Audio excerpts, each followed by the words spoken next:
Malam Natal yang dingin dan basah oleh hujan deras menyapu desa kecil di Pulau Sumba, Nusa Tenggara Timur. Budi Wijaya, pria berusia 35 tahun yang dikenal sebagai cowboy Budi karena keberaniannya menjinakkan kuda sandalwood liar di padang sana, sedang mengendarai sepeda motor tuanya pulang dari pasar malam ketika pandangannya tertangkap oleh sosok kurus yang menggigil di belakang tumpukan sampah dekat gereja kecil.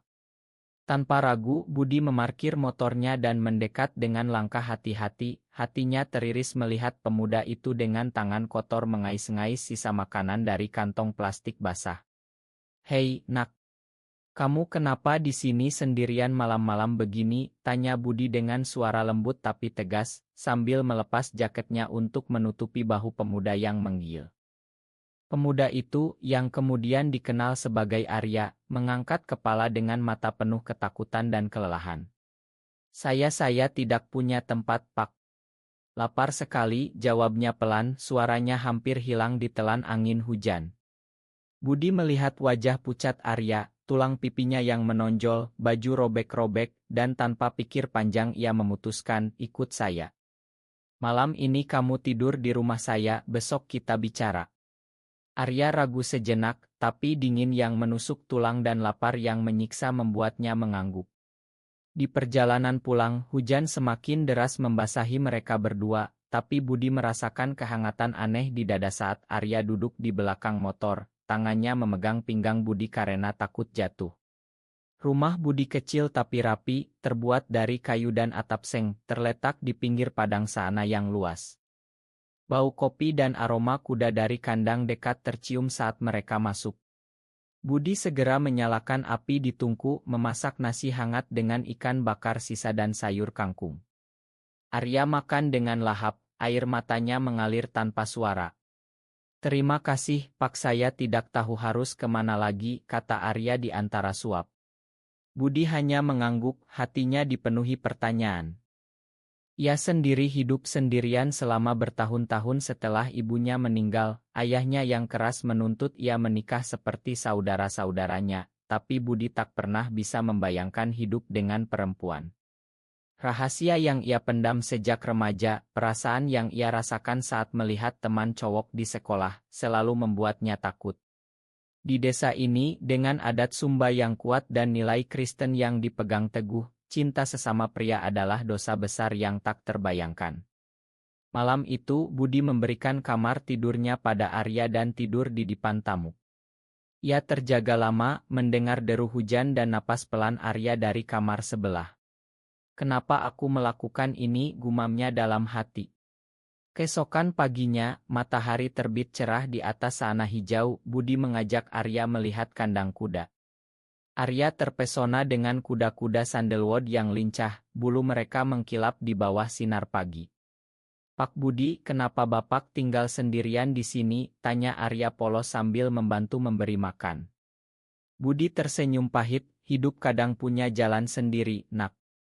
Aku sibuk dengan kuda dan peternakan, tak ada waktu untuk yang lain." Mereka menghabiskan hari membersihkan kandang bersama, gotong royong kecil yang membuat Budi merasa hidupnya yang sepi mulai berwarna.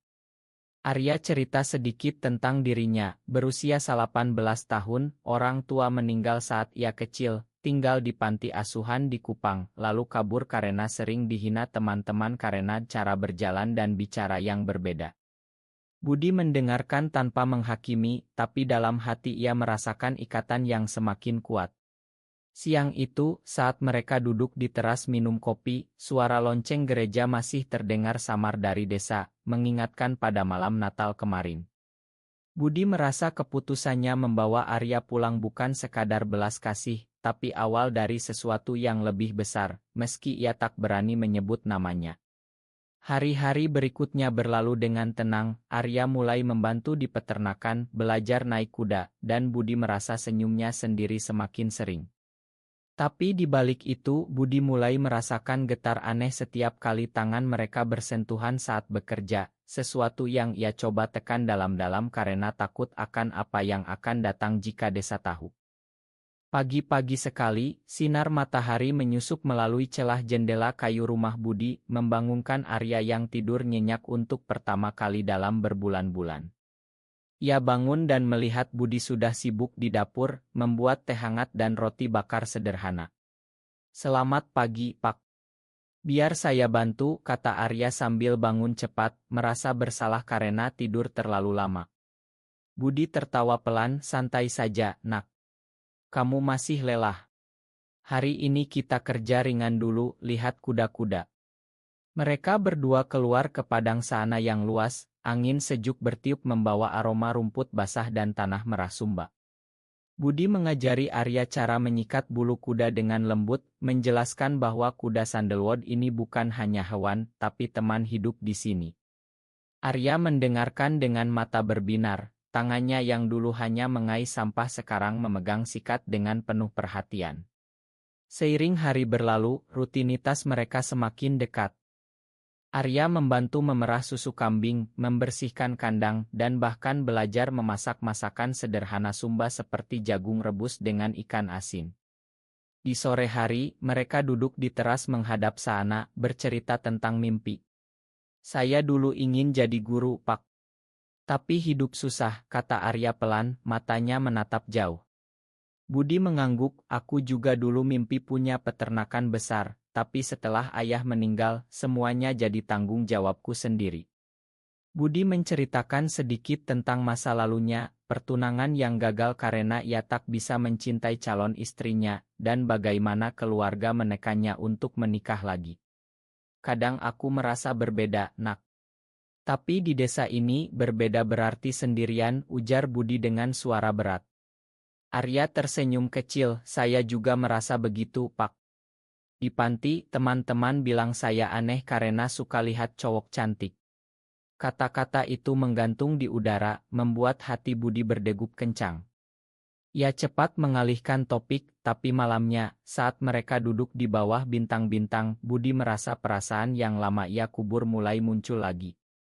Ia menyukai cara Arya tertawa, cara ia belajar cepat, dan cara ia memandang Budi dengan penuh hormat dan kehangatan. Tapi Budi takut, ia ingat khotbah di gereja tentang dosa, ingat tatapan tetangga yang selalu bertanya kapan ia punya istri. "Ini hanya pertemanan," katanya dalam hati berulang kali. Sementara itu, desa mulai memperhatikan.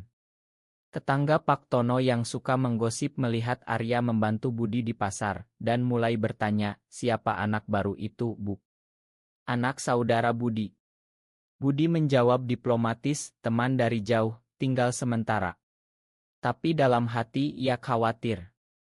Arya merasa aman untuk pertama kali, ia belajar naik kuda dengan Budi di belakangnya memegang pinggangnya untuk keseimbangan, dan saat itu Arya merasakan jantungnya berdegup tidak biasa. "Pak Budi baik sekali," pikirnya.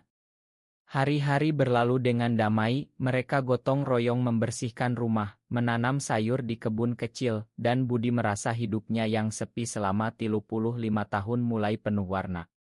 Tapi benih konflik mulai tumbuh saat saudara perempuan Budi, Siti, datang berkunjung dari desa sebelah untuk Natal lanjutan, membawa kue dan pertanyaan, "Kapan kamu nikah, Mas?" "Desa sudah ngomong-ngomong loh." Budi tersenyum kaku, tapi Arya merasa ada bayangan di wajah Budi yang membuatnya ingin melindungi pria yang telah menyelamatkannya. Malam semakin larut, angin sana bertiup sejuk membawa aroma tanah basah setelah hujan sore. Budi dan Arya duduk di teras, minum kopi hitam sambil menatap bintang-bintang yang bertaburan di langit Sumba. "Pak, kenapa Bapak tak pernah cerita tentang keluarga lebih banyak?" tanya Arya pelan, suaranya penuh rasa ingin tahu yang tulus. Budi menghela napas panjang, matanya menerawang. "Ayahku keras, Nak. Dia ingin aku seperti dia, punya istri, anak, lanjutkan peternakan. Tapi aku tak pernah merasa cocok dengan itu. Dulu ada tunangan tapi aku tak bisa bohong pada diri sendiri." Arya mengangguk pelan, "Saya paham, Pak. Saya juga pernah dihina di panti karena suka bermain dengan teman cowok, mereka bilang saya tidak normal." Kata-kata itu seperti kunci yang membuka pintu di hati Budi. Mereka berdua diam lama, tapi diam itu penuh pengertian. Keesokan harinya, saudara Budi, Siti, datang lagi dengan suaminya, membawa makanan Natal dan membicarakan perjodohan dengan gadis desa tangga. Mas Budi umur sudah 35, jangan sendirian terus. Anak itu Arya, siapa sebenarnya? Desa sudah mulai curiga, kata Siti dengan nada khawatir. Budi merasa dada sesak, tapi ia jawab tegas, dia butuh tempat tinggal dan dia membantu di peternakan. Tak ada yang salah. Arya mendengar dari dapur, hatinya sakit karena merasa menjadi beban. Tapi saat malam tiba, saat mereka berdua membersihkan kandang di bawah cahaya bulan, tangan mereka bersentuhan saat mengangkat ember, dan Budi merasakan listrik kecil yang membuatnya gelisah. Arya, kamu bahagia di sini? Tanya Budi tiba-tiba. Arya menatapnya lama, lebih bahagia dari sebelumnya, Pak. Karena Bapak. Kata itu membuat Budi tersenyum, tapi juga takut. Konflik mulai muncul saat tetangga Pak Tono melihat mereka berdua naik kuda bersama. Arya memeluk pinggang Budi dari belakang untuk keseimbangan, dan gosip mulai menyebar di warung kopi desa. Cowboy Budi aneh, bawa anak muda tinggal kok seperti pasangan, bisik mereka. Budi mendengar tapi pura-pura tak tahu, sementara Arya mulai merasakan tekanan, tapi ia memilih tinggal karena pertama kali merasa dicintai sebagai dirinya sendiri. Budi dalam hati berjuang, ia berdoa di gereja kecil, meminta petunjuk, tapi setiap melihat Arya tersenyum saat memberi makan kuda, ia tahu perasaannya sudah berubah. Ini salah atau benar, gumamnya sendirian di sana. Hubungan mereka semakin dalam melalui percakapan malam, berbagi mimpi tentang peternakan yang lebih besar, tentang hidup tanpa takut. Tapi benih prasangka masyarakat mulai tumbuh, dan Budi tahu pilihan yang ia buat malam Natal itu sedang menguji segalanya. Badai mulai datang saat hujan deras kembali mengguyur sana. Pak Tono, tetangga yang suka menggosip, datang ke rumah Budi dengan wajah marah. Budi, desa sudah bicara. Kamu bawa anak itu, tapi kalian terlalu dekat. Ini tidak pantas di mata adat dan Tuhan. Budi berdiri tegar, dia hanya membantu Pak. Tak ada yang salah. Tapi saat malam, saudara Budi datang lagi, kali ini dengan marah besar. Mas, kamu bikin malu keluarga. Orang bilang kamu suka pria. Usir anak itu sekarang. Arya mendengar dari kamar, hatinya hancur, merasa ia penyebab semua ini. Pagi berikutnya, saat Budi ke pasar, Arya meninggalkan surat singkat, terima kasih atas segalanya, Pak.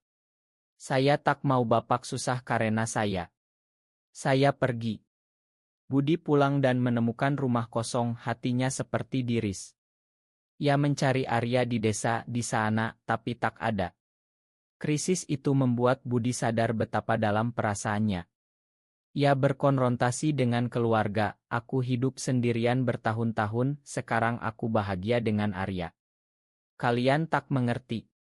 Tapi keluarga menolak, bisnis penjualan kudanya mulai sepi karena gosip. Budi merasa dunia runtuh, tapi ia tahu keputusan malam Natal itu telah mengubah segalanya, dan ia tak mau mundur. Arya di jalan, kelaparan lagi, tapi kali ini ia ingat kehangatan rumah Budi dan menangis sendirian. Budi berkelana di sana luas, menunggang kudanya mencari Arya berhari-hari, matahari terik membakar kulitnya tapi hatinya lebih panas oleh penyesalan. Ia merenung di bawah pohon besar, mengingat setiap momen bersama Arya, dari penemuan malam Natal hingga senyum kecil di kandang. Aku mencintainya, akhirnya ia akui pada diri sendiri, setelah bertahun-tahun menyembunyikan identitas. Ia mengorbankan hubungan dengan keluarga, berdiri di depan gereja dan desa, aku tak salah mencintai. Arya adalah bagian dari hidupku. Sementara Arya di Kupang bekerja serabutan, tapi setiap malam ia mimpi tentang Budi dan kuda-kuda. Ia sadar ia juga mencintai pria yang menyelamatkannya. Budi akhirnya dapat petunjuk, dan ia berangkat mencari dengan hati penuh tekad. Di tempat sampah yang sama malam Natal dulu, Budi menemukan Arya yang kurus lagi, tapi kali ini Arya berlari memeluknya. Pak Budi saya kangen, kata Arya menangis. Budi memeluk erat, aku juga, nak. Kita pulang bersama, tak ada yang bisa pisahkan kita lagi. Mereka kembali ke peternakan, membangun hidup baru dengan gotong royong kecil, belajar menerima diri, menghadapi desa dengan kepala tegak. Budi mengajar Arya jadi koboi sejati, dan mereka hidup damai di sana. Cinta mereka tumbuh kuat meski masyarakat masih bisik-bisik. Pertumbuhan mereka lengkap, Budi akhirnya bebas dari ketakutan, Arya punya keluarga sejati. Apakah menerima cinta sesama pria di tengah masyarakat Indonesia yang kental dengan adat dan agama adalah keputusan yang salah, atau justru langkah paling benar menuju kebahagiaan sejati?